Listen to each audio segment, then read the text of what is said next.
నామంలో ప్రార్థన చేస్తున్నాను. మరి చక్కగా దేవుని సన్నిధిలో తిరిగి కలుసుకొని దేవుని సన్నిధిని ఆనందించడానికి, దేవుని సన్నిధిని అనుభవించడానికి దేవుడు మనందరినీ జ్ఞాపకం చేసుకొని మరొకసారి ఆయన సన్నిధికి అందరినీ నడిపించుకున్నాడు.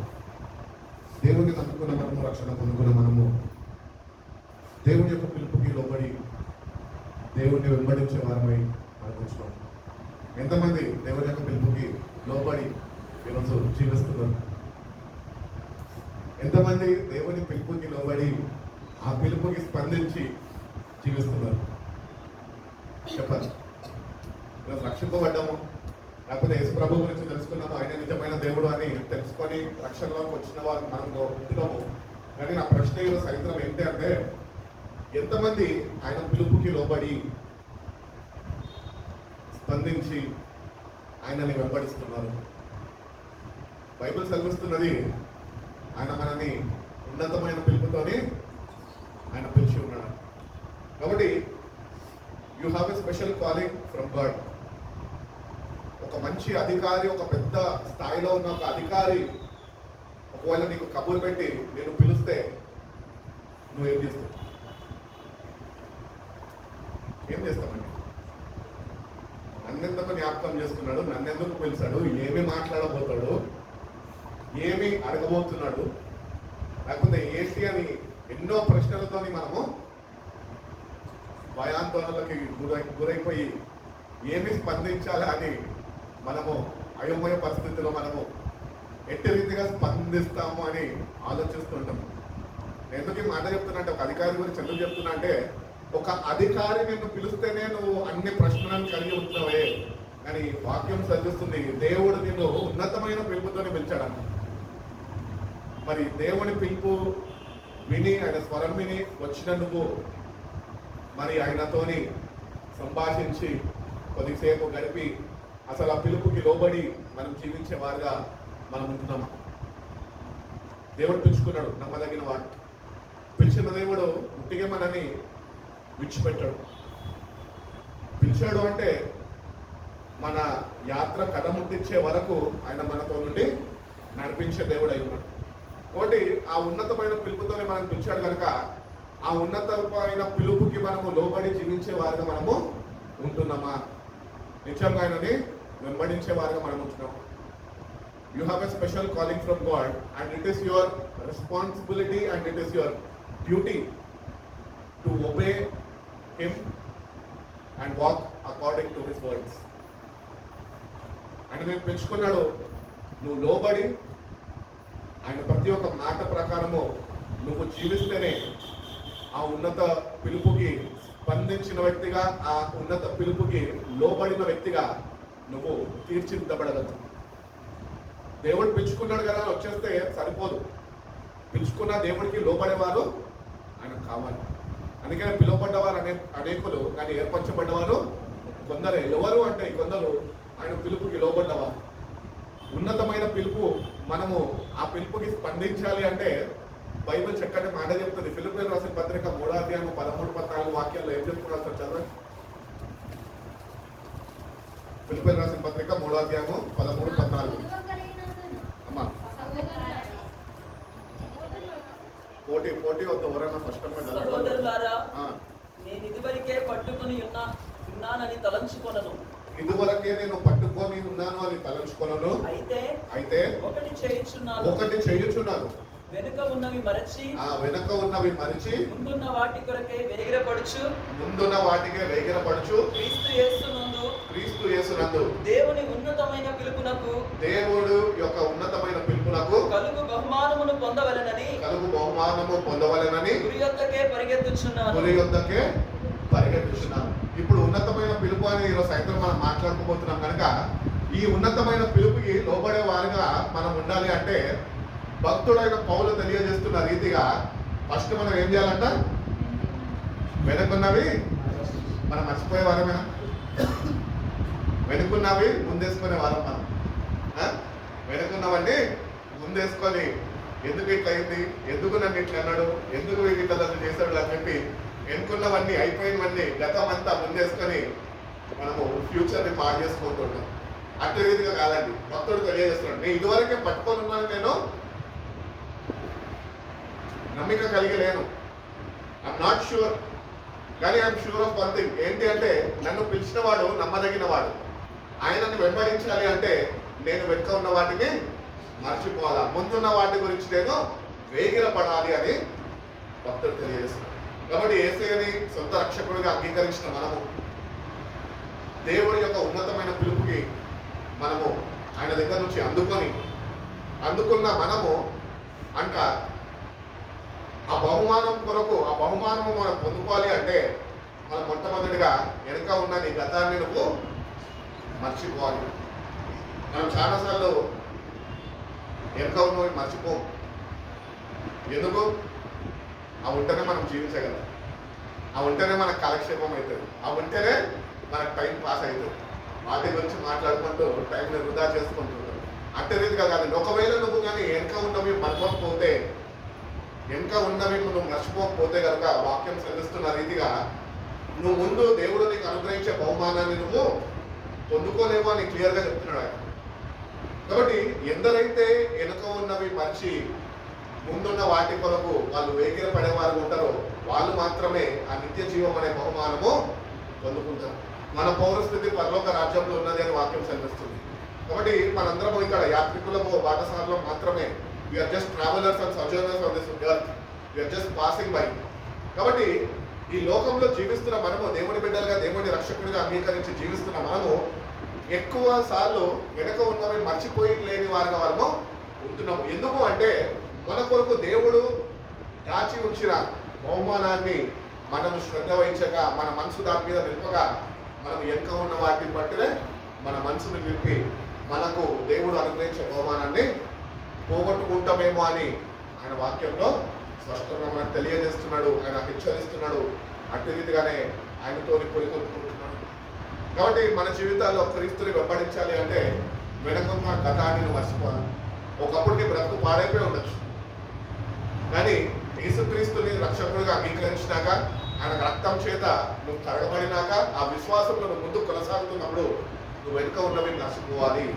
వెనుక ఉన్నవి నువ్వు మర్చిపోకపోతే నీకు పాత స్థితిని నువ్వు ఆలోచించుకుంటూ వాళ్ళు కూర్చుంటే కనుక నువ్వు దేవుని యొక్క నువ్వు పరిగెత్తలేవు. దేవుడు నీ కొరకు సిద్ధపరిచిన బహుమానము నువ్వు పోగొట్టుకుంటావేమో అని భక్తుడు తెలియజేస్తున్నాడు. కాబట్టి మన జీవితాల్లో కూడా వెనుక ఉన్నవి మర్చిపోయే శక్తిని నాకు ఇవ్వు ప్రభు అని ప్రభు అడగాలి. మనంతటా మనం మర్చిపోమండి. మనకు ఎప్పుడెప్పుడు గుర్తున్నాయి. నాకైతే నేను 5th క్లాస్లో చిన్నప్పుడు నా క్లాస్మేట్, వాడి పేరు గజానంద్, వాడి పేరు ఈ రోజుకి కూడా నాకు గుర్తుందంటే అక్కడ ఏం చేసి ఉంటాడు వాడు ఒక మాట అర్థం చేసుకోండి.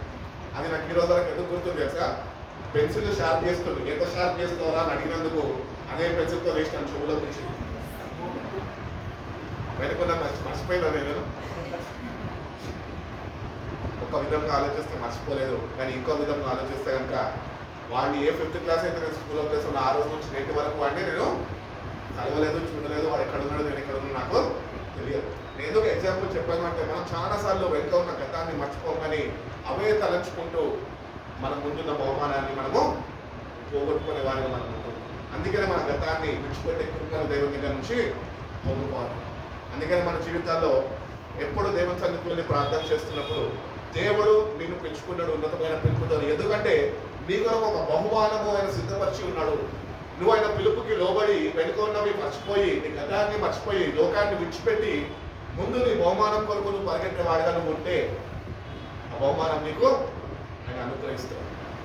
మనము ఎన్నుకున్న వాటిని పట్టుకొని కానీ దేవా ఈ వ్యక్తులను నాకు ఇట్లా చేశారు ప్రభావ, నువ్వే నా పక్షాన నువ్వు ఇది చేయి ప్రభావ, వాళ్ళు శిక్షింపబడాలి ప్రభావ, వాళ్ళు నాశనం అయిపోవాలి ప్రభావ, వాళ్ళు కూడా నిన్ను అనుభవించాలి ప్రభావ, నీ కోపం అయితే వాళ్ళు చూడాలి ప్రభావ అని ఇతరుల గురించి నువ్వు కానీ దేవుని సన్నిధిలో కానీ దేవుని దగ్గర ప్రార్థన చేసే వ్యక్తి అయి ఉంటే కనుక నేను చెప్తాను, నీ ప్రార్థనను, నీ బహుమానము పొందుకోనికుండా నీకు అడ్డుపడుతుంది. అందుకనే దేవుని దగ్గరకు వచ్చి ప్రార్థిస్తున్న మనము దేవుణ్ణి అడగాలి, ప్రభావ ఏదైతే అయిపోయింది కానీ ఇంకా ముందు ఎప్పటికీ అటువంటి పొరపాటును నేను చేయకుండా, అటువంటి వాటిని జ్ఞాపకము చేసుకోకుండా నువ్వు నా కొరకు ఏదైతే బహుమానము నువ్వు సిద్ధపరిచి ఉన్నావో నా మనస్సుని దాని మీద నిలిపి నేను వేగిరపడి పరిగెత్తుకునే కృపను నాకు దయచేయండి, బలంతో నన్ను నింపు, నీ శక్తితో నన్ను నింపి నన్ను నడిపించు ప్రభువా అని ప్రభుని మనం ఎప్పుడైతే అడుగుతామో అప్పుడు మనం అది దేవుని దగ్గర నుంచి పొందుకుంటాం. ఈ వాక్యంలో చదువుతున్నప్పుడు మనం ఒకటి నిశ్చయత కలిగి ఉండాలి. ఏంటి అంటే పక్కాగా మనం కలిగి ఉండాలి, పక్కాగా నన్ను పొందుకుంటాను అన్న కాన్ఫిడెన్స్ మీద ఉండాలి. Make sure that your calling is elected. దేవుని చేత ఎంపిక చేయబడ్డా నువ్వు నిత్యంగా బహుమానాన్ని పొందుకునే వాడిగానే నువ్వు ముందుకు పరిగెడుతున్నావు, లేకపోతే ఎన్నుకున్న వాటితోనే ఆగిపోతున్నావు. ఒకవేళ నువ్వు ఆగిపోయే వ్యక్తి అయితే దేవుడు నీకు ఈ వాక్యం ద్వారా తెలియజేస్తున్నాడు, ఆగిపోయే బ్రతుకు సాగిపోయే బ్రతుగా మారాలి, ఆయనని చూస్తూ ముందుకి సాగిపోవాలి. ఎప్పుడైతే మనము ఆయనని చూస్తూ ముందుకి సాగిపోతామో అప్పుడు ఏదైతే బహుమానము నీ పేరట ఆయన సిద్ధపరిచి ఉన్నాడో అది నీకు తప్పక ఆయన అనుగ్రహించే దేవుడు. ఆయన అన్యాయస్తుడు ఏమాత్రమో కాదు. కాబట్టి we have a prize which God wants to give us, and we should be eagerly waiting and eagerly ఏమంటారు ఒక ఆసక్తిని కనపరుస్తూ ఎదురు చూడాలి, ఎప్పుడు నేను ఆ బహుమానాన్ని పొందుకుంటాను. ఆసక్తిని మనం కనపరిచే వారిగా మనము అంత వేగిరపడి మనము పరిగెట్టే వారిగా మనము ఉండాలి అని దేవుడు కోరుకుంటున్నాడు. You are an elected person. లోకంలో ఉన్న వారందరిలో నుంచి దేవుడు నిన్ను ఎంపిక చేసుకున్నాడు, ఉన్నతమైన పిలుపుతో ఆయన నిన్ను పిలుచుకున్న మనం అందరిలాగా ఉండడానికి లేదు, కానీ మనం ఉన్నతమైన పిలుపుతో పిలువబడ్డ మనము ఆ ఉన్నతమైన పిలుపు ప్రకారము అట్టి తగ్గ జీవితము మనము జీవిస్తేనే దేవుడు అపమానాన్ని మనకి అనుగ్రహిస్తాను అని దేవుడు తెలియజేస్తున్నాడు. కాబట్టి మనం మన జీవితాల్లో ఎప్పుడు దేవుని దగ్గర నుంచి సహాయం పొందుకొని వెనుకున్న ఈ లోకాన్ని మనము మర్చిపోయేవారుగా మనం ఉండాలి అని దేవుడు కోరుకుంటున్నాం. కాబట్టి వాళ్ళందరూ భక్తి చేసే దేనికి అంటే దేవుడు అనుగ్రహించే బహుమానాన్ని పొందుకునేదాకే. ఇక్కడ ఉన్న వాళ్ళందరూ పర్వక రాజ్యం రాదానికే కదా. ఎవరైనా నరకం పోదానికి ఇక్కడికి వచ్చారా? ఎవరికి ఇష్టం లేదు నరకం పోదానికి. అని నరకం మన కొరకు చేయబడలేదు అని బైబిల్ చెప్తున్నాడు. కాబట్టి దాని గురించి మనకు అనవసరం. మన అవసరం అంతా ఏంటి అంటే నా పిలుపుకు నేను లోబడి నేను గట్టెక్కి ఆయన చెంతకి చేరేవాడిగానే ఉన్నానా, నా పిలుపుకి లోబడి తగిన జీవితం నేను జీవిస్తున్నాను. ఒకవేళ లేకపోతే కనుక నీ జీవితాన్ని సరిదిద్దుకొని ప్రభువా వెనుక ఉండే వాటిని మర్చిపోయే కృపను నాకు అనుగ్రహించు, ముందుండే వాటిని వేగిరపడి వెతుక్కుంటూ నీ వైపు చూస్తూ ముందుకు కొనసాగే కృపను నాకు దయచేయి ప్రభువా అని దేవుడిని అడిగితే కనుక దేవుడు తప్పక తన పరిశుద్ధాత్మతో నేను బలపరిచి వెనక ఉన్నవి ఏవేవైతే నువ్వు మర్చిపోవాలో వాటినన్నింటినీ మర్చిపోయే వాడిగా చేసి ఆయన ముందున్న వాటి కొరకు నిన్ను సిద్ధపరిచే దేవుడై ఉన్నాడు. హల్లెలూయా. మనం ఆయన సిద్ధపరిస్తేనే మనం పరిగెత్తగలుగుతామండి. ఆయన మనకు బహుమానం ఇస్తానని చెప్పాడు, కానీ ఆయన నాకు ఇస్తానని చెప్పిన వాడు నమ్మదగిన వాడు, కానీ సిద్ధపరచాలి. ఆయన సిద్ధపరుస్తాడు. మనంతటా మనము పరలోక రాజ్యము చేరలేము, ఆయన దగ్గర నుంచి బహుమానము పొందలేము. కాబట్టి సిద్ధపాటు, ఈ సిద్ధపాటు నన్ను సిద్ధపరచుకున్నా.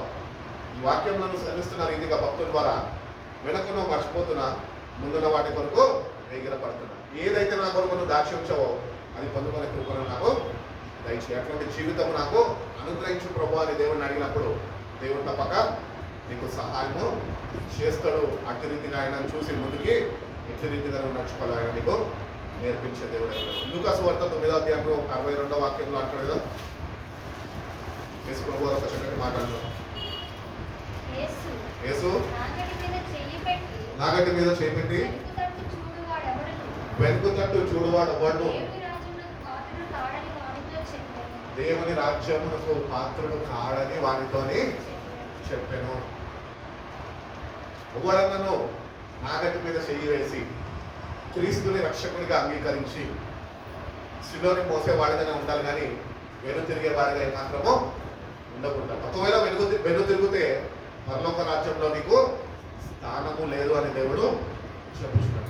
చక్కటి పాట ఉంటుంది కదా, I have decided to follow Jesus.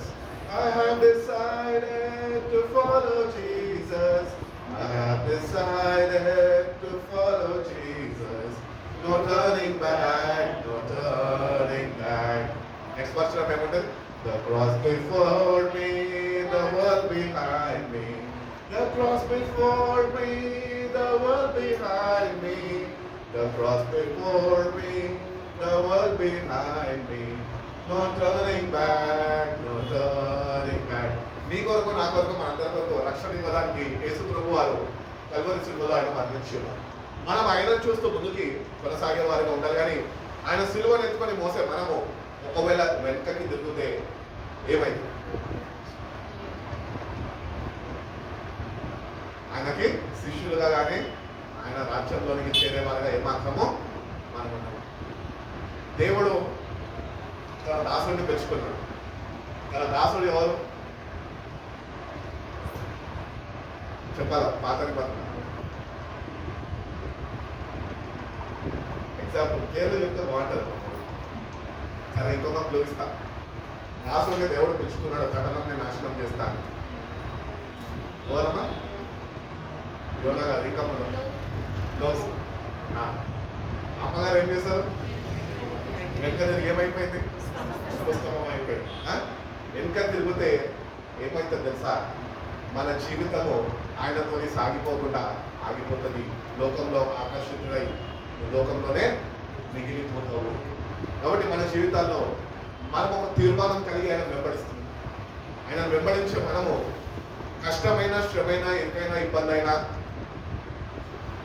ఉన్నవైనా లేమైనా, ఏదేమైనా ఎడబాపైనా నువ్వు కేవలం ఆయనతోనే ముందుకు కొనసాగాలని నేర్చుకోవాలి. కానీ తిరగద్దు. తిరిగితే నువ్వు ఆయన నీ కొరకు ఆగడు, ప్రభు మన కొరకు ఆగడు. మనమే ఆయనతో నడిచేవారుగా మనము. కాబట్టి మన జీవితాల్లో దేవుణ్ణి నమ్ముకున్నాము, నాగడ్డ మీద చెయ్యి వేసాము, నిన్ను వెంబడిస్తాం ప్రభు అని చెప్పి ఉన్నాము. కానీ ఈ లోకంలో కొన్ని శ్రమలు ఎదుర్కొంటున్నప్పటికీ వెంటనే మనం ఏం చేస్తాం తెలుసా? నాగడ్డ మీద చేతి తీసేసి వెంటకి ఎదురుతాం. వెంటకి ఎదిరితే దేవుడు ఒకటే మాట చెప్తున్నాడు, నువ్వు నాకు అవసరం లేదు. అందుకని ఎన్ని కష్టాలైనా కూడా తీర్మానం కలిగే సమర్పణ జీవితంతో ఆయన నిన్ను వెంబడించే వారిగా నువ్వు ఉండాలి అని దేవుడు కోరుకుంటున్నాడు. You are not fit for the kingdom of God అని చెప్తున్నాడు. ఒకవేళ వెనక తిరిగే వ్యక్తి అయితే. అందుకని దేవుని దగ్గరకు వస్తున్న మనము ప్రభువా వెనుక తిరగకుండా ముందు చూచి నీ వైపు చూస్తూ నేను ఎట్టి రీతిగా ముందుకి కొనసాగించాలో నువ్వు నన్ను బలపరిచి నడిపించు ప్రభు అని ప్రతి ఒక్కటి దేవుడిని అడిగి ఆయన సహాయం మీద ఆధారపడే మనం ముందుకి వెళ్ళగలుగుతాము అని వాక్యం స్పష్టంగా తెలియజేస్తుంది. కాబట్టి మన సొంత ప్రయత్నాలతో మనము ఆయన వెంబడించలేము. యేసు ప్రభు మన రక్షకుడు అని, నా కొరకు ప్రాణం పెట్టాడు అని, పాపాల కొరకు ఆయన బలిదానం అయ్యాడని, రక్తం చిందించాడని, విమోచించాడని నమ్మిన మనము కేవలం ముందు సాగేవారుగానే ఉండాలి. ఒకవేళ లేదు నేను ఎంతకి చూస్తుంటే the kingdom of God is not for you, it is for the people who don't look back, look forward towards him and just move on. మన జీవితాల్లో కూడా మనం ఒకటి గుర్తించాలి. రక్షింపబడ్డమో దేవుని రాజ్యం వెళ్ళిపోతామని రాదు. వెనక చూడద్దు. అట్టి రీతిగానే మనము ఆయన వైపు చూస్తూ ముందుకి సాగిపోయే వాళ్ళనే మనం ఉండాలి అని దేవుడు తెలియజేస్తుంది. కాబట్టి మన జీవితాల్లో ఎన్ని కష్టాలు వచ్చినప్పటికీ, ఏమి వచ్చినప్పటికీ ఒకటే ఒక విశ్వాసముతో, ఒకటే ఒక ధైర్యముతో ప్రభా ఏది ఏమైనా కానీ నేను నీతోనే ముందుకి నడుచుకునే కృపను నాకు తెలిసి అటువంటి స్థిరమైన మనసు నాలో నూతనంగా పుట్టించి ప్రభా నిన్ను వెంబడించేవాడిగా, నిన్ను చూసేవాడిగా నాకు సహాయం చేయి ప్రభా అని దేవుణ్ణి అడిగితే కనుక దేవుడు తప్పక అటువంటి కృపను నీపై విస్తరింపజేస్తాడో అట్టి రీతిగానే ఏ ఆటుపోట్లు నీ జీవితంలో వస్తున్నప్పటికీ వెనక చూసి బాధపడేవాడిగా కాక ముందు ఆయన ఉన్నాడు అని ఆయన చూసి సంతోషించి వాటిని జయించే శక్తిని కృపను కూడా దేవుడు నీకు అనుగ్రహిస్తాడు. చక్కటి పాట ఉంటుంది, ఏది ఏమైనా కానీ నీతోనే నేను ఉంటానయ్యా. మనం ఆయనతోనే ఉంటాం. నన్ను ఎవరేమన్నా కానీ నేను విడిచి నేను పోలేనయ్యా. వీళ్ళండి ఇటువంటి తీర్మానము, ఇటువంటి సమర్పణ కావాలి. అప్పుడే దేవుడు మన కొరకు అనుగ్రహించిన బహుమానాన్ని మనము పొందుకునే అర్హతని మనం ఆయన దగ్గర నుంచి కలిగించుకుంటాం. వెనక కానీ చూసేవనుకో నీ బహుమానంలో పోవద్దు. కాబట్టి ఉన్నతమైన పిలుపుకి మనం లోబడి దేవా నీ సహాయం నాకు కావాలి అని ప్రతినిత్యము అన్ని విషయాలు దేవుని సహాయం మీద ఆధారపడుతూ మనం ముందుకి కొనసాగుతేనే కానీ ఆ బహుమానాన్ని మనము పొందుతాం. మన శక్తి వల్ల మనకు కాదు. అందుకే వాక్యం సెలవిస్తుంది, శక్తి చేత కాదు, బలం చేత కాదు, కేవలం నీ ఆత్మ ద్వారానే. ఆ బహుమానము ఈరోజు నువ్వు పొందుకోవాలన్న నీకు సిద్ధపరచ బహుమానము అది కేవలము ఆత్మ ద్వారానే నువ్వు పొందుకుంటావు. నువ్వు ఎప్పుడు మర్చిపోదు. It is the Holy Spirit God, the Comforter, who is going to strengthen you and is going to make you, and He is going to lead you towards the goal, towards the prize which God has prepared for you. అందుకని పరిశుద్ధాత్మతోని ఆయన మీద ఆధారపడి ప్రతినిత్యమైన సహాయాన్ని మనం వేడుకుంటూ ముందుకు కొనసాగేవారుగా మనం హెబ్రీయులకు రాసిన పత్రిక 6వ అధ్యాయం 1వ వాక్యం చదువుకుంటాం. కాబట్టి జీవ క్రియలను విడిచి ఏం క్రియలంట?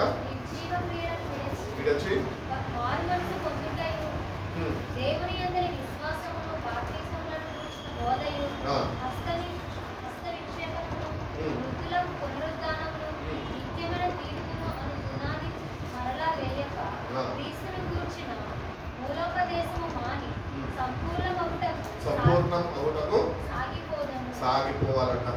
Therefore, let us leave the elementary teachings about Christ and go on to the maturity, not laying hands again on the foundation of repentance and the acts that lead to the death of the faith in God. కాబట్టి దేవుని దగ్గరికి వస్తున్న మనము ఇంతకాలము భక్తి చేసాము. నువ్వు చేసిన భక్తి సరిపోదని దేవుడు తెలియజేస్తావు. నువ్వు ఎటువంటి భక్తి చేయాలంటే అసలు సిసలైన భక్తి, నిజమైన మారు మనసు నువ్వు కలిగి జీవించాలి. చాలా మంది క్రైస్తవులు రక్షణ పొందుకుంటారు, రక్షింపబడ్డమంటారు, బాగానే భక్తి చేస్తారు, ప్రార్థనలకు అటెండ్ అవుతారు, కానీ వాళ్ళ అంతరంగంలో జీవరత్నం అయ్యగా చెప్తున్నట్టు అంతరంగంలో మార్పు ఉండదు. ఆ మెచ్యూరిటీ లెవెల్స్కి మనము ఎదగాలి. మనము వాక్యం చదువుతున్నప్పుడు పరీక్షించుకోవాలి. ఏంటి అంటే నిజమైన మారు మనసు నాకు ఉన్నదా, ఒకవేళ లేకపోతే నేను ఏం చేయాలి, నిజంగా మారు మనసు నాకు కావాలి అని ప్రభు సన్నిధిలో ప్రాధేయపడి కన్నీళ్లు విడిచి పాపాల నిమిత్తము క్షమించమని కన్నీళ్లు విడుస్తూ దేవుని దగ్గర పాప క్షమాపణ కోరుకొని మనం కూడా నిజమైన మారు మనసు అనే ఫలము ఫలించి దేవుడు మన కొరకు పిలిచిన పిలుపుకి లోబడి అతి తగిన జీవితము మనము జీవించాలి అని దేవుడు. కాబట్టి మారు మనసు లేకుండా క్రీస్తుని వెంబడించడం వేస్ట్ అండి. నిజంగా మనసు మార్చుకోకుండా దేవుడిని వెంబడిస్తే ఏమొస్తుంది? మనము మోసపరుచుకోవాలి. నీ భక్తి నిన్ను మోసం చేయకుండా నువ్వు జాగ్రత్త వహించేవాడు. మన భక్తి మనం మోసం చేస్తుంది, ఎవడో మోసం చేయగలరు. ఎందుకంటే మనలో ఏమున్నది? వేషధారణ ఉన్నది. దేవుని సన్నిధికి వచ్చినప్పుడు దేవదూతల కన్నా ఎక్కువగా మనమే అనుకుంటాం. దేవదూతలాగా మారిపోతాం. మందిరానికి వస్తే బయటకు వెళ్ళగానే ఎట్లా మారిపోతాం? నేను చెప్తుంటా, మందిరానికి వచ్చినప్పుడు దేవదూతలు, బయటకు వెళ్ళాక దురాత్మలు. ఇటు రీతిగానే మన జీవితాలు ఉంటాయి. అటు రీతిగా కాదండి, నిజమైన మారు మనసు, నిజమైన పిలుపుకి తగిన జీవితము మనము జీవించేవారుగా మనం we have to spiritually be mature in God. Maturity function చేస్తారు కదా గర్ల్స్కి, ఒక వయసు రాగానే పాప పెద్దదైంది అని చెప్పి అందరికి ఒక శుభవార్త తెలియజేసి ఆ బిడ్డ పట్ల అందరూ శ్రద్ధ వహించి ఆ బిడ్డను ఎంతగానో ప్రేమించి ఇంకా ముందు నుంచి మా జీవితం ఎట్లా ఉండబోతున్న అందరూ ఆశీస్యాలు పొందుకుంటూ ఆ బిడ్డ కోసము ఒక ఫంక్షన్ ఏర్పాటు చేస్తారు. అట్లనే మనం కూడా దేవుని ఎరిగిన మనము ఎప్పుడైతే when we become mature in spiritual life, దేవుని యొక్క రక్షణ ఆనందం అనేది మనము పొందుకోగలుగుతాం. దేవుని యొక్క ఉన్నత పిలుపుని మనము వెంబడించగలుగుతాం. ఆయన స్వరానికి లోబడగలుగుతాము. ఆయన చూపిన మార్గంలో మనము నడుచుకునే వారిగా మనం ఉండగలుగుతాం. ఈరోజు దేవుని బిడ్డలుగానే ఉన్నాము, but we are not spiritually matured enough. We have to still grow in God. ఇంకా దేవుళ్ళు ఎదిగే వారుగా ఉండాలా, ఇంకా దేవుడు కోరుకుంటున్న రీతిగా ఆ పిలుపుకి లోబడే వారుగా మన జీవితాలు మార్చబడాలి. అందుకనే దేవుని దగ్గరకు వస్తున్నప్పుడు నాకు ఆత్మీయ ఎదుగుదల దయచేయి ప్రభావ, నిన్ను వెంబడించి నీ పిలుపుకి లోబడి ఈ లోకంలో దేన్ని ఆశించక కేవలము నీ వైపు చూస్తూ నీ రాజ్యము కొరకు నేను వేగిరపడేవాడిగా నాకు సహాయం చేయ ప్రభావ అని దేవుని అంత సంపూర్ణ విశ్వాసంలో కలిగి నువ్వు కనపరిస్తే కనుక దేవుడు తప్పక ఆత్మీయ ఎదుగుదల అనేది ఆయన నీకు దయచేస్తాడు. వాక్యములో లోతైన అనుభవాలు నీకు నేర్పిస్తాడు. అవి నువ్వు నేర్చుకున్నప్పుడు ఈ లోకం వైపు నువ్వు చూడక ఆయన వైపు చూస్తూ ముందుకు కొనసాగేవాడిగా నువ్వు ఉండవు. నీ అంతటా నువ్వే నేర్చుకోవాలి, ఎవరు నేర్పించాడు? దేవుడే మన నేర్పరి అయిపోయాడు. పరిశుద్ధాత్ముడు మనల్ని నేర్పించి నడిపించే దేవుడు అయ్యాడు. కాబట్టి మనం దేవుని దగ్గరకు వచ్చి మన ఆత్మీయ స్థితి ఎంత ఉన్నది అది ఆయన చేతుల్లో పెట్టి ఆత్మీయ ఎదుగుదల నాకు దయచేసి స్పిరిచువల్ మెచ్యూరిటీ నాకు కావాలి ప్రభావ, నిన్ను వెంబడించేవాడుగా, లోకంలో దేన్ని ఆశ్రయించకుండా నువ్వు నా కొరకు ఏదైతే సిద్ధపరచావో పొందుకునేవాడిగా ఆ విషయాల్లో నేను శ్రద్ధ వహించి ముందుకి పరిగెత్తే బిడ్డగా నువ్వు నన్ను మార్చు ప్రభు అని ప్రభు మనం అడిగినప్పుడు ప్రభు మనకి సహాయం చేస్తాడు. ఎఫెసీయులకు రాసిన పత్రిక 4:1 నుంచి వాక్యం చదువుతున్నాం. ఎఫెసీయులకు రాసిన పత్రిక 4:1. కాబట్టి మీరు సమాధానమును ప్రార్థన చేత ఆత్మ కలిగించు ఐక్యమును కాపాడుటయందు జరిగిన వారి ప్రేమతో ఒకటినప్పుడు సహించుచు పిలువబడిన పిలుపునకు తగినట్లుగా మీకు పిలువబడిన పిలుపుకు తగినట్లుగా దీర్ఘశాంతంతో కూడిన సంపూర్ణ వినయంతోనూ సాత్వికంతోనూ నడుచుకునే వలనని ప్రభువును బట్టి ఖైదీనైన నేను మిమ్మల్ని బ్రతిమలాడు. Be completely humble, gentle and patient, bearing with one another in love, making every effort to keep the unity of the Spirit through the bond of peace. There is no one body and one spirit, just we are called to be one in hope and we are called.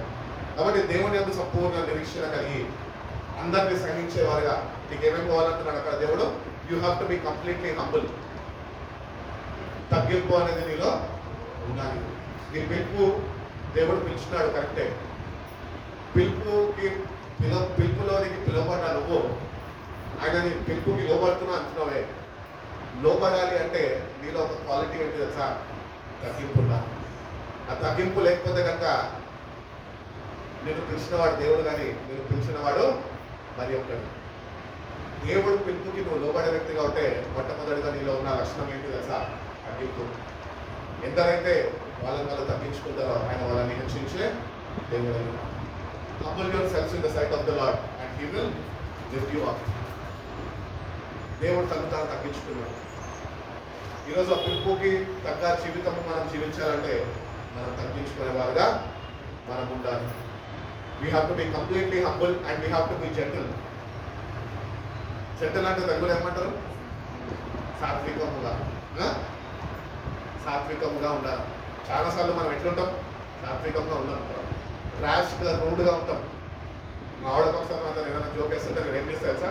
ఇట్లా అనేస్తా చెయ్యి, ఆమె చేయంతో నా చేయంతో పాపం దుబ్బ తగిలిపోతుంది. Colour నీళ్ళు వచ్చేస్తే ఆమె చూసి అనుకుంటా అయ్యో ఎందుకు ఇట్లా చేస్తాను, ఇంత కోరుకుంటున్నా నేను.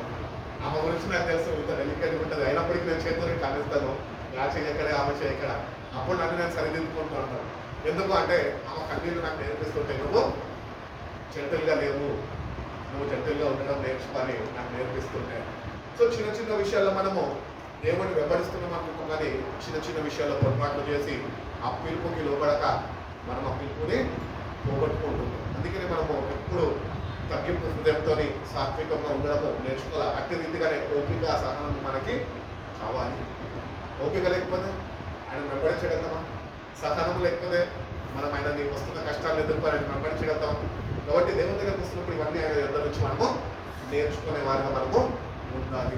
అట్టి రీతిగానే bearing one another with love, దేవుని ప్రేమతోని ఇతరులని మనము సహించేవారిగా మనం ఉండాలి.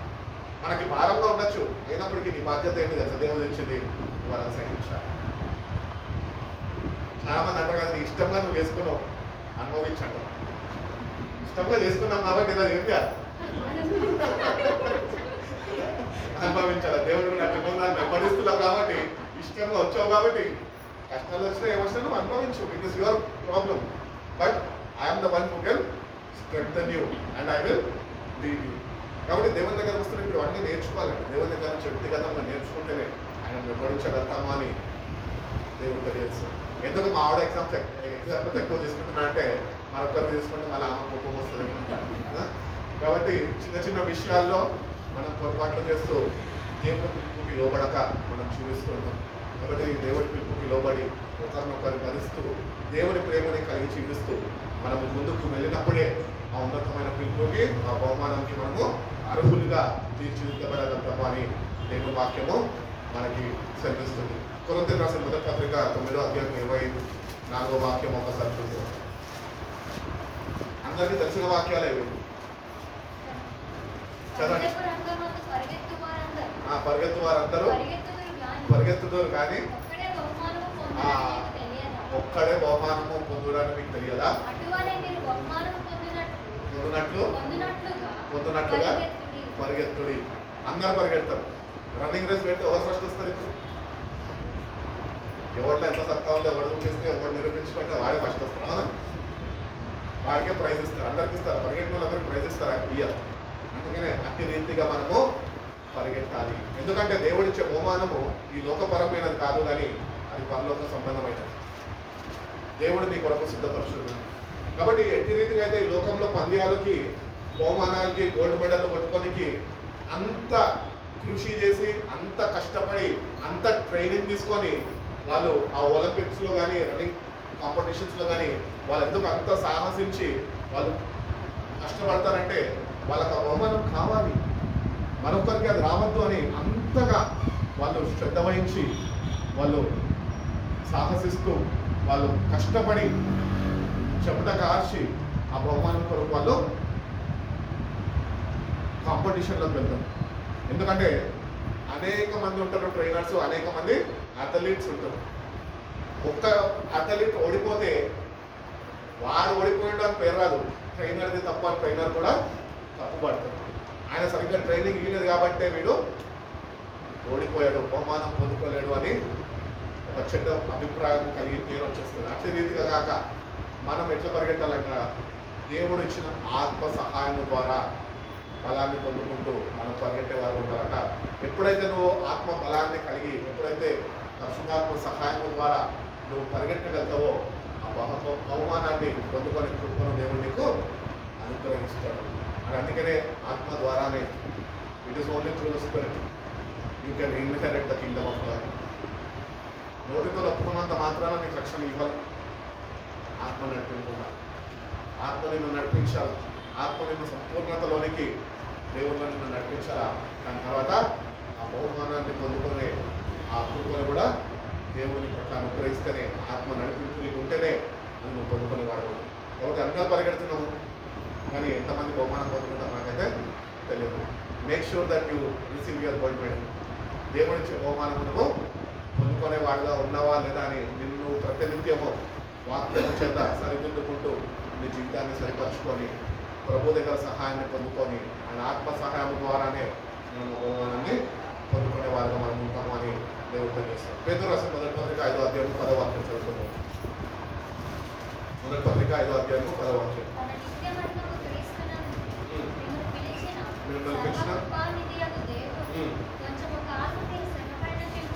కొంచెం కాలము మీరు శ్రమ పడిన పిమ్మట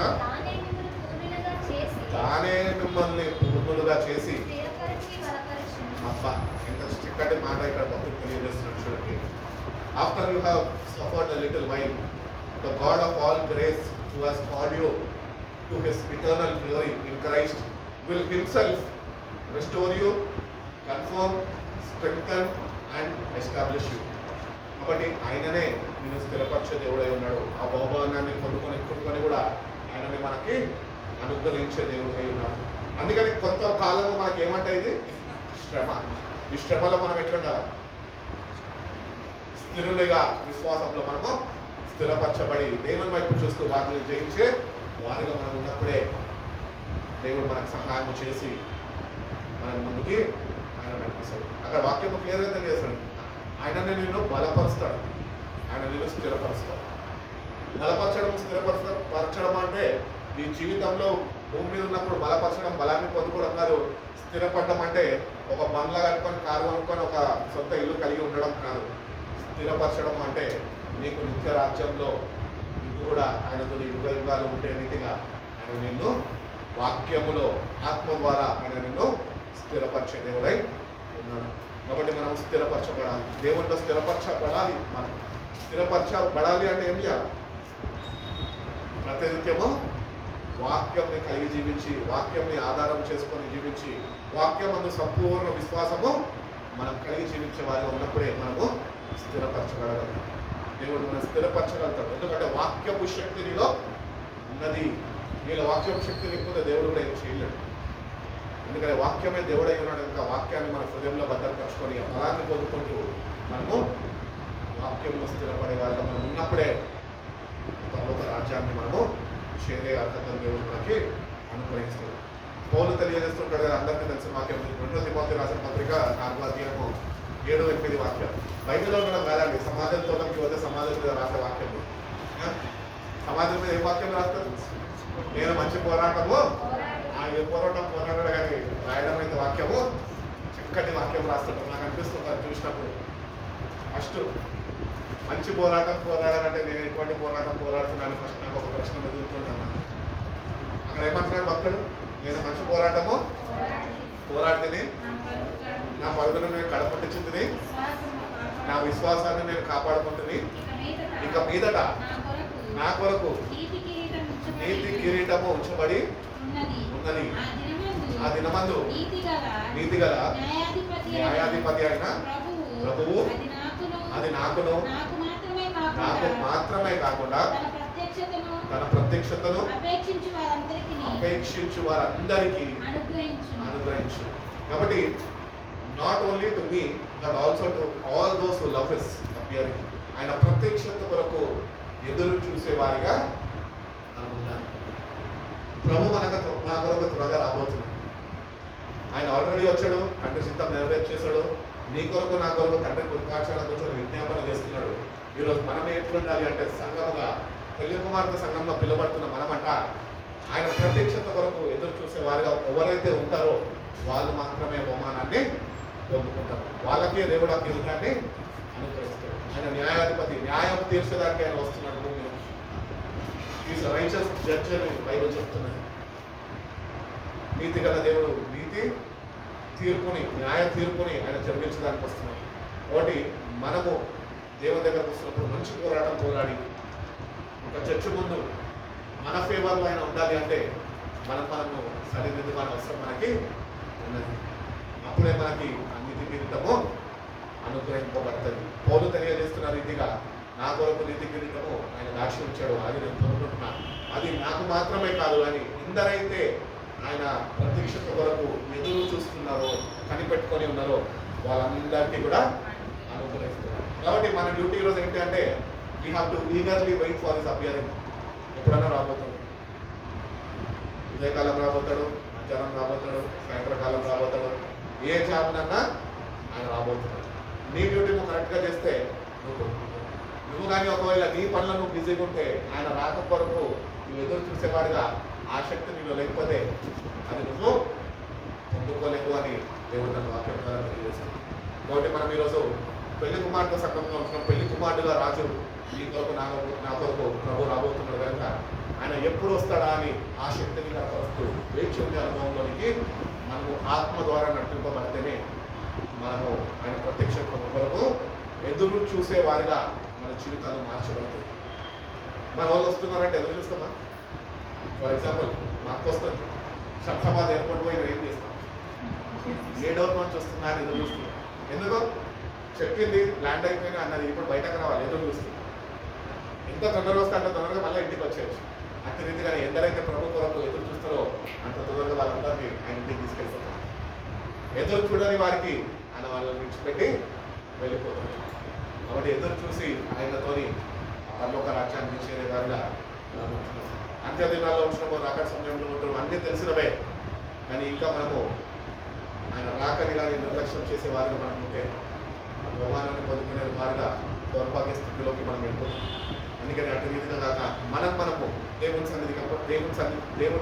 చేతులకి మనం అప్పగించి నేను నీ కొరకు ఎదురు చూసే విధంగా మన జీవితాన్ని మార్చి నాకు స్థిరమైన మనసు నాకు దయచేయి, నీ రాక కొరకు వేచి ఉండే కృపను నాకు దయచేయి ప్రభావం అని దేవుడిని మనం ప్రతినిత్యము అడిగేవారు. బైబిల్ మిషన్ వాళ్ళు ఏమంటారు? మరణాత అంటారు. అంటే యేసు త్వరగా అనడం అయితే బాగానే ఉంది కానీ ఎంతమంది సిగ్గుపడుతున్నారు ఆ మిషన్లో నాకు తెలియదు. ఉన్న వాస్తవం వాళ్ళకు కూడా చెప్పినాం, సంఘ పెద్దలకే చెప్పిన. ఒక వ్యాపారాలకు ఇక్కడికి వెళ్ళినప్పుడు నన్ను కూడా పిలిచినప్పుడు వాళ్ళు ఎవరైనా నా చుట్టాలే అందరు సంఘ పెద్దలు కూర్చున్నారు. వాళ్ళ ముందు కూడా నేను చెప్పిన మీరు అయ్యి ఉండొచ్చు కానీ మీరు కానీ సిద్ధపాటు లేకపోతే ఆ రాక కొరకు మీరు చూడకపోతే మరణంగా చెప్పినంత మాత్రాన నేను రాకలో మీరు ఎత్తబడరు అని చెప్పి.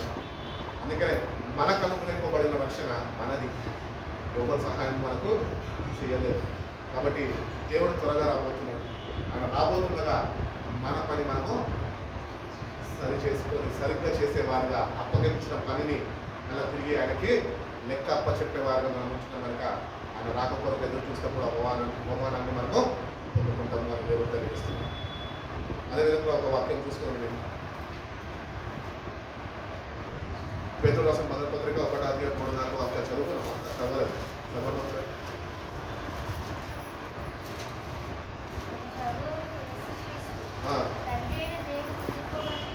స్తుతింపబడును గాక. మృతుల నుంచి యేసుక్రీస్తు తిరిగి లేచుట వలన జీవముతో కూడిన నిరీక్షణ మనకు కలుగునట్లు, అనగా అక్షయమైనదియు నిర్మలమైనదియు వాడబారదైన స్వాస్థ్యము మనకు కలుగునట్లు ఆయన తన విశేష కనికరము చొప్పున మరలా జన్మింప చేశాను. నువ్వు మళ్ళా తిరిగి జన్మిస్తేనే అంటాడు కదా, ఒక పరలోకము చేరాలి అంటే వాడు తిరిగి జన్మిస్తేనే వాడు పరలోకంకి చేరుతాడు. మనము ఈ లోకంకి చనిపోయి క్రీస్తులో మనము సమాధి చేయబడి మనం తిరిగి ఆయనతోని పునరుద్ధార శక్తితోని మనం లేపబడి ఆయన రాక కొరకు ఎదురు చూసి ఉండేవారుగా మనం ఉన్నాం. ఈరోజు మన పౌరస్థితి పరలోక రాజ్యంలో ఉన్నది. నువ్వు ఏమి ఇన్వెస్ట్ చేసినా ఇక్కడ ఇన్వెస్ట్మెంట్స్ అనేది నేను పరలోక రాజ్యం తీసుకెళ్ళవు, కానీ నువ్వు ఏదైతే టైం దేవునితో ఇన్వెస్ట్ చేస్తావో అది నీకు సాహసించి నీకు పరలోక రాజ్యం చేస్తుంది. అందుకని ఎక్కువ సమయం దేవునితో గడిపేవారుగా, వాక్యాన్ని కలిగి జీవించేవారుగా మన జీవితాలు సరి చేసుకోవాలి అని దేవుడు తెలియజేస్తున్నాడు. ఆఖరి ఒక వాక్యం చూద్దాము. తిమోతి రాసిన 2వ పత్రిక 1:9 వాక్యం. మన క్రియలను బట్టి కాక తన స్వకీయ సంకల్పమును బట్టి అనాది కాలముననే క్రీస్తు యేసునందు మనకు అనుగ్రహింపబడినది క్రీస్తు యేసును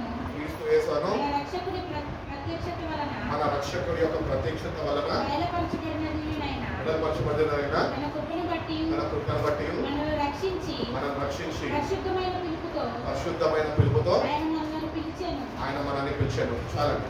కాబట్టి ఈ పిలుపులో దేవుడు ఇంకొకటి తెలియజేస్తున్నాడు, నువ్వు పరిశుద్ధతని కలిగి ఉండాలి. బైబిల్ చెప్తుంది కదా, పరిశుద్ధత లేకుండా దేవుడిని ఎవరు చూడదు. Without holiness no one can see God. So పిలుపులో పరిశుద్ధత కూడా చాలా ప్రాముఖ్యమైనది. నువ్వు ఎంత పరిశుద్ధంగా మనం జీవించగలం? చూపుల్లో, తలంపుల్లో, మాటలో, మన క్రియల్లో, మన నడకలో, మన సావాసంలో పరిశుద్ధంగా కలిగి లేకపోతే కనుక దేవుని రాజ్యంలో తిరిగి జన్మించు. క్రీస్తుతోనే సమాధి చేయబడి పునరుద్ధార శక్తితోని దేవుని ఆత్మని కలిగి జీవిస్తూ దేవుడు ఇచ్చిన ఆ పిలుపుకి తగిన జీవితము, ఒక పరిశుద్ధమైన జీవితము నువ్వు జీవించినప్పుడే ప్రభు ఎవరి కొరకు రాబోతున్నాడు చెప్పండి? పరిశుద్ధత కొరకే. పాపుల కొరకు వచ్చాడు, పాపులకి పాపాన్ని తీసివేశాడు, పరిశుద్ధంగా మార్చడానికి వచ్చాడు.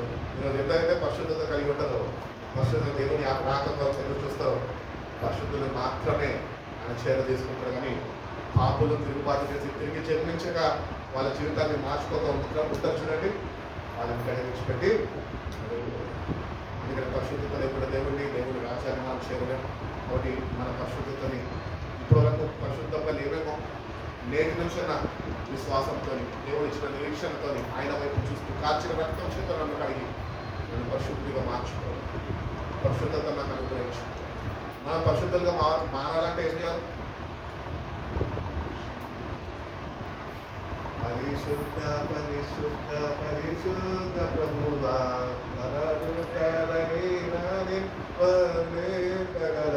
భారత పరిశుద్ధం అయిపోతామా? పరిశుద్ధులు అవ్వాలంటే నాకు ఒక సూత్రం తెలిసింది. ఏం తెలుసా? అదే నీకు కూడా చెప్తాను.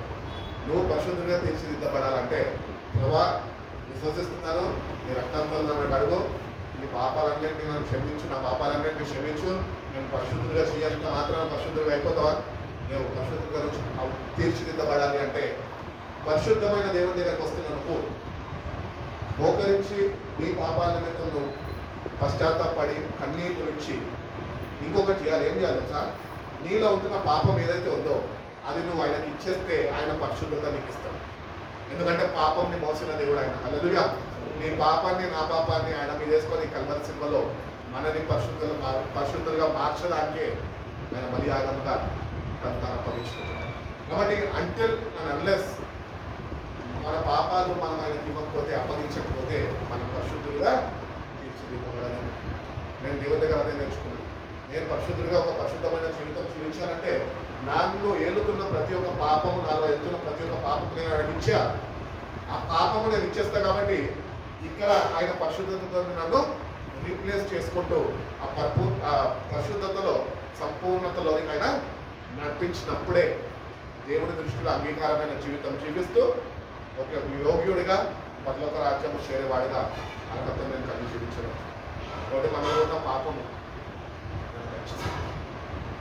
మీ పాపాలన్నింటి ఆయన మీద మోసాడని బైబిల్ చెప్తున్నారు కదా. యెషయా గ్రంథకర్త 53 అంటాడు, మీ పాపాల గురించి ఆయన గాయపరచబడి బికాస్ ఆఫ్ యువర్ ఇనిక్విటీస్. ఈరోజు ఇంకా అవే పాపాలు మనలో ఉండి మనల్ని రాసుకొని ప్రభుకి అప్పగించకుండా ప్రభు నన్ను పరిశుద్ధపరచు, పరిశుద్ధ జీవితం నాకు అనుగ్రహించు ప్రభు అంటే ప్రభు ఏం చేయలేదు, మౌనంగా ఇంకా నేను చూస్తాను. ఎందుకంటే ఇంకా నువ్వు నీ మనసుని మార్చుకోవాలి. కఠినపరచబడ్డది మనసు. ఎందుకంటే నిజమైన విరిగిన మనసుతో ఆయన దగ్గరకు వచ్చి నీ ప్రతి ఒక్క పాపాన్ని ఆయనకి అప్పగించి అది జయించే శక్తిని, ఆ పరిశుద్ధతని, నీలో ఉన్న పరిశుద్ధత నాలోనికి నువ్వు నాకు అనుగ్రహించు ప్రభు అనే పరిశుద్ధతను ఎప్పుడైతే దేవుని దగ్గర నుంచి పొందుతున్నామో అప్పుడే దేవుని యొక్క ఉన్నతమైన పిలుపుకి లోబడే వారిగా ఉంటామో అదే రీతిగానే ప్రభు యొక్క రాజ్యాన్ని మనం చేరేవారుగా కాబట్టి మనందరం ఒక ఉన్నతమైన పిలుపు పంపించము. మనం పిలుచుకున్నవాడు మనిషి కాదు, మనం పిలుచుకున్నవాడు దేవుడు. ఆయన ఉన్నవాడు అనువాడు. ఆయన నీ కొరకు నా కొరకు నీ హృదయాన్ని కలవరపడనియద్దు. నా తండ్రి ఇంకా అనేక సుఖాలు నేను సిద్ధపరుస్తున్నాను. సిద్ధపరిచినాక నేను ఉండే దగ్గర మిమ్మల్ని కూడా నేను ఉంచుకునే రీతిగా నేను మళ్ళా వచ్చి మిమ్మల్ని తీసుకొని వెళ్తాను అని చెప్పిన దేవుడు ఆయన మాట తప్పే దేవుడు కాదు. మనమే జాగ్రత్త వహించి మళ్ళీ ఆయన వచ్చి మనం తీసుకుపోయే రీతిగా లౌకికరమైన జీవితం జీవిస్తేనే ఆయన మనం తీసుకొని వెళ్తాం. ఆ బహుమానం కానీ, ఆ కిరీటము కానీ, ఆ పరలోక రాజ్యంలో స్థానం కానీ మన జీవితాల్లో మనకు అనుకరిస్తున్నాము. కాబట్టి ఉన్నతమైన పిలుపుతో మనం అందరం పిలవటము, అందరము పొందుకునే కృప దేవుడు మనందరికీ అనుగ్రహించాలని ప్రతిదినము ప్రార్థన చేసుకొని ఆ పిలుపుకి తగిన జీవితం నాకు ప్రతిదినము నువ్వు అనుగ్రహిస్తున్నాను, బలపరిచి నడిపించు ప్రభు అని ప్రార్థన చేస్తున్నాను. దేవుడు అటువంటి కృప అందరికీ అనుగ్రహించి నడిపించు కాక. కళ్ళు వస్తున్న ప్రార్థన చేసుకుని మన మధ్యలో మాస్టర్ గారు ప్రార్థన